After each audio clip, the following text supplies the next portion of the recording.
Welcome to ఆర్ఫే TV news.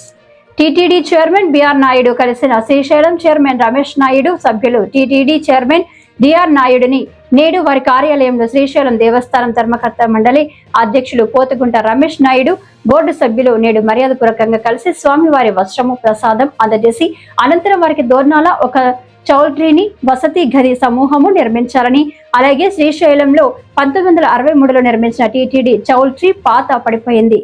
ప్రాంతంలో ఒక లైబ్రరీ, మ్యూజియం మరియు వసతి గదులు నిర్మించాలని వారి దృష్టికి తీసుకువెళ్లడం జరిగింది. వారు సానుకూలంగా స్పందించి రాబో బోర్డు మీటింగ్లో చర్చించి నిర్ణయం తీసుకుంటామని వారు తెలియజేశారు.